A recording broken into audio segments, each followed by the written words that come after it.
اعوذ باللہ من الشیطان الرجیم بسم اللہ الرحمن الرحیم۔ آصف اسلامک ٹی وی کے پیارے دوستو، السلام علیکم ورحمۃ اللہ وبرکاتہ۔ اللہم صلی علی محمد وعلی آل محمد کما صلیت علی ابراہیم وعلی آل ابراہیم انک حمید مجید۔ اللہم بارک علی محمد وعلی آل محمد کما بارکت علی ابراہیم وعلی آل ابراہیم انک حمید مجید۔ میرے دوستو، میرے بھائیوں، میری بہنوں، اللہ رب العزت نے بعض دنوں کو دنوں پر فضیلت عطا فرمائی اور بعض مہینوں کو مہینوں پر فضیلت عطا فرمائی، جس طرح کہ یہ رمضان المبارک کا مہینہ ہے جو کہ بڑی برکت والا، بڑی عظمت والا مہینہ ہے۔ اس مہینے کو اللہ رب العزت نے بڑی فضیلت بخشی اور خاص طور پر اللہ تعالیٰ نے فرمایا کہ روزے میرے لیے ہیں اور ان کا اجر بھی میں ہی عطا کروں گا۔ اب اللہ رب العزت روزے دار کو کتنا اجر عطا کرتا ہے، یہ اللہ تعالیٰ کی مرضی۔ اور پھر رمضان المبارک کے پہلے عشرے کی بڑی فضیلت بیان کی گئی کہ یہ رحمت کا عشرہ ہے، اس میں اللہ تعالیٰ کی رحمت بندے پر موسلادھار بارش کی طرح برستی رہتی ہے۔ اور پھر دوسرے عشرے کی فضیلت بیان کرتے ہوئے فرمایا کہ یہ مغفرت کا عشرہ ہے، اس میں اللہ رب العزت اپنے بندے کی توبہ استغفار کو قبول کرتا ہے اور اس کے گناہوں کو معاف کرتا ہے۔ اللہ تعالیٰ تو فرماتا ہے کہ اے میرے بندے، اگر تو اپنے گناہوں سے زمین اور آسمان کے خلا کو بھر دے اور تو میرے در پر آ کر مجھ سے معافی مانگے تو میں تیرے تمام گناہوں کو معاف فرما دوں گا۔ ایک آدمی نبی کریم صلی اللہ علیہ وآلہ وسلم کی خدمت میں حاضر ہوا اور عرض کرنے لگا کہ یا رسول اللہ صلی اللہ علیہ وآلہ وسلم، میں بڑا گناہ گار ہوں۔ تو آپ صلی اللہ علیہ وآلہ وسلم نے فرمایا کہ کیا تیرے گناہ سمندر کی جاگ سے بھی زیادہ ہیں؟ تو وہ کہنے لگا ہاں یا رسول اللہ۔ پھر آپ صلی اللہ علیہ وآلہ وسلم نے فرمایا کہ کیا تیرے گناہ ریت کے ذروں سے بھی زیادہ ہیں؟ تو وہ کہنے لگا ہاں یا رسول اللہ صلی اللہ علیہ وآلہ وسلم۔ پھر آپ صلی اللہ علیہ وآلہ وسلم نے فرمایا کہ کیا تیرے گناہ درخت کے پتوں سے بھی زیادہ ہیں؟ تو وہ کہنے لگا ہاں یا رسول اللہ۔ تو آپ صلی اللہ علیہ وآلہ وسلم نے فرمایا کہ کیا تیرے گناہ اللہ کی رحمت سے بھی زیادہ ہیں؟ تو یہ سن کر وہ آدمی خاموش ہو گیا۔ تو آپ صلی اللہ علیہ وآلہ وسلم نے فرمایا کہ اللہ کی رحمت کے آگے ہر چیز چھوٹی پڑ جاتی ہے۔ اللہ رب العزت کی رحمت ہر چیز پر باری ہے۔ اور پھر تیسرے عشرے کی فضیلت کے بارے میں فرمایا کہ یہ عشرہ بخشش کا عشرہ ہے۔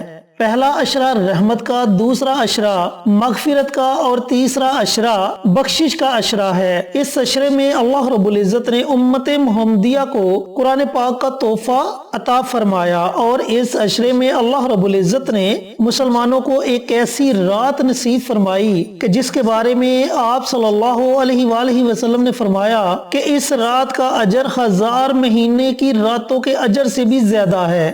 یہ رات آپ صلی اللہ علیہ وآلہ وسلم کی امت کو اس وقت عطا فرمائی گئی جب آپ صلی اللہ علیہ وآلہ وسلم کو دوسری امتوں کی عمریں دکھائی گئی، جن میں لوگوں کی عمر 500 سال، 900 سال، 1000 سال۔ تو آپ صلی اللہ علیہ وآلہ وسلم ان کی عمریں دیکھ کر پریشان ہو گئے کہ میری امت کے لوگ ان لوگوں کی عمروں کے برابر عبادت نہیں کر سکیں گے۔ تو اللہ رب العزت نے آپ صلی اللہ علیہ وآلہ وسلم کو لیلۃ القدر کی رات نصیب فرمائی کہ جو بندہ بھی اس رات خشوع خضوع کے ساتھ عبادت کرے گا، اللہ تعالیٰ کو راضی کرے گا، اسے 1000 مہینے کی راتوں سے بھی زیادہ اجر ملے گا۔ تو میرے دوستو، میرے بھائیوں، میری بہنوں، کتنی زیادہ فضیلت ہے لیلۃ القدر کی رات کی۔ اس رات کو آپ نے ہرگز ضائع نہیں کرنا، بلکہ خوب اللہ رب العزت کی عبادت کرنی ہے، اللہ تعالیٰ کو راضی کرنا ہے، اور جو وظیفہ، جو عمل آپ کو بتانے لگا ہوں، اس کو بھی آپ نے اس رات میں ضرور پڑھنا ہے۔ چینل پر نئے آنے والے دوستوں سے گزارش ہے کہ چینل کو سبسکرائب کر کے ساتھ گھنٹی کے بٹن کو دبا کر آل نوٹیفیکیشن پر کلک کر دیں تاکہ میری ہر نئی آنے والی ویڈیوز کی اپڈیٹ آپ تک بر وقت پہنچتی رہے۔ جزاک اللہ۔ میرے دوستوں، میرے بھائیوں، میری بہنوں، لیلۃ القدر کی رات، یہ عمل، یہ وظیفہ پڑھ کر آپ اللہ رب العزت سے جو بھی دعا مانگیں گے، اللہ تعالیٰ آپ کی دعا کو ضرور سنے گا اور قبول کرے گا۔ اب ایک بات ذہن نشین کر لیں کہ لیلۃ القدر کی رات کون سی رات ہے۔ آپ صلی اللہ علیہ وآلہ وسلم نے فرمایا کہ لیلۃ القدر کی رات کو رمضان المبارک کے آخری عشرے کی طاق راتوں میں تلاش کرو، یعنی کہ 21 رمضان کی رات، یہ بھی لیلۃ القدر کی رات ہو سکتی ہے، 23 رمضان کی رات، 25 رمضان کی رات، 27 رمضان کی رات اور 29 رمضان کی رات، ان راتوں میں سے کوئی بھی رات لیلۃ القدر کی رات ہو سکتی ہے۔ لیکن بہت سے علماء کرام، بزرگان دین نے بتایا کہ لیلۃ القدر کی رات 27 رمضان کی رات ہے، تو آپ نے یہ عمل، یہ وظیفہ بھی 27 رمضان کی رات کو ہی پڑھنا ہے۔ اب عمل کرنے کا طریقہ کار اچھی طرح سن لیں اور سمجھ لیں کہ عمل آپ نے کیسے کرنا ہے۔ لیلۃ القدر کی رات اذان مغرب سے شروع ہو جائے گی اور اذان فجر سے پہلے پہلے آپ نے اس عمل کو کرنا ہے۔ سب سے پہلے آپ نے 2 رکعت نماز صلاۃ الحاجت کے ادا کرنے ہیں۔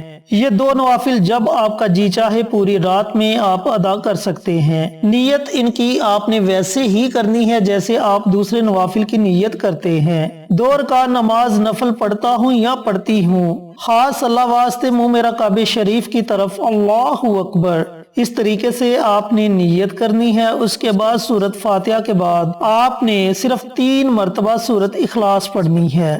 اسی طرح دوسری رکعت میں بھی آپ نے سورۃ فاتحہ کے بعد 3 مرتبہ سورۃ اخلاص پڑھنی ہے۔ پھر سلام پھیرنے کے بعد آپ نے اپنی جگہ سے نہیں اٹھنا، بلکہ آپ نے اپنی جگہ بیٹھے رہنا ہے اور اللہ رب العزت کے 2 نام ہیں، ان 2 ناموں کی آپ نے ایک تسبیح پڑھنی ہے، یعنی کہ ان 2 ناموں کو آپ نے 100 مرتبہ پڑھنا ہے، یا وہاب یا سلام، یا وہاب یا سلام، یہ اللہ رب العزت کے 2 نام ہیں، ان 2 ناموں کو آپ نے 100 مرتبہ پڑھنا ہے۔ لیکن یاد رہے کہ جب آپ نے ان 2 ناموں کو پڑھنا ہے تو ان دونوں ناموں کو آپ نے اکٹھا پڑھ کر ایک تصور کرنا ہے، یا وہاب یا سلام، یہ ایک ہو گیا، یا وہاب یا سلام، یہ 2 ہو گئے۔ جب آپ 100 مرتبہ اللہ رب العزت کے یہ 2 نام پڑھ لیں تو پھر آپ نے ایک تسبیح درود پاک کی پڑھنی ہے۔ میرے بہت سے بھائی، میری بہت سی بہنیں یہ پوچھتے ہیں کہ درود پاک کون سا پڑھیں؟ آپ کوئی بھی درود پاک پڑھ سکتے ہیں، صلی اللہ علیہ وآلہ وسلم، صلی اللہ علی النبی الامی، یا پھر درود ابراہیمی، جو درود آپ پڑھنا چاہیں اس درود کو آپ پڑھ سکتے ہیں۔ آپ نے 100 مرتبہ درود پاک پڑھنا ہے، پھر آپ نے اپنے ہاتھوں کو اللہ تعالیٰ کی بارگاہ میں اٹھا لینا ہے اور جس مقصد کے لیے آپ نے یہ وظیفہ پڑھا ہوگا، جس مقصد کے لیے آپ نے یہ عمل کیا ہوگا، اس مقصد کے لیے آپ نے اللہ تعالیٰ کی بارگاہ میں خصوصی دعا مانگنی ہے۔ دعا آپ نے بڑی عاجزی کے ساتھ، بڑی انکساری کے ساتھ مانگنی ہے تاکہ آپ کی دعا 7 آسمانوں کو چیرتی ہوئی عرش تک پہنچ جائے۔ انشاءاللہ اس ایک رات کے عمل سے ہی اللہ رب العزت آپ کو آپ کے بڑے سے بڑے مقصد میں کامیابی عطا فرما دے گا۔ تو میرے دوستوں، میرے بھائیوں، میری بہنوں، اللہ رب العزت نے لیلۃ القدر کی رات آپ کو نصیب فرمائی۔ اس رات کو آپ نے ہرگز ضائع نہیں کرنا، بلکہ اس رات سے فائدہ اٹھانا ہے، خوب اللہ کی عبادت کرنی ہے، اللہ کو راضی کرنا ہے۔ اللہ تعالیٰ سے دعا گو ہوں کہ اللہ پاک یہ مبارک عمل، یہ مبارک وظیفہ لیلۃ القدر کی رات مجھے بھی، میرے تمام بھائیوں کو، میری تمام بہنوں کو پڑھنے کی توفیق عطا فرمائے اور صدقہ جاریہ سمجھ کر دوسروں کے ساتھ شیئر کرنے کی توفیق عطا فرمائے، تاکہ آپ کے ساتھ ساتھ دوسرے لوگوں کا بھی فائدہ ہو سکے۔ پیارے آقا کی پیاری پیاری سنتوں پر عمل کرنے کی توفیق عطا فرمائے، 5 وقت کا نمازی بنائے، صراط مستقیم پر چلنے کی توفیق عطا فرمائے، آمین۔ انشاءاللہ پھر کسی نئی ویڈیو کے ساتھ، اچھے وظائف کے ساتھ آپ کی خدمت میں حاضر ہوں گے۔ تب تک کے لیے اجازت دیں، السلام علیکم ورحمۃ اللہ وبرکاتہ۔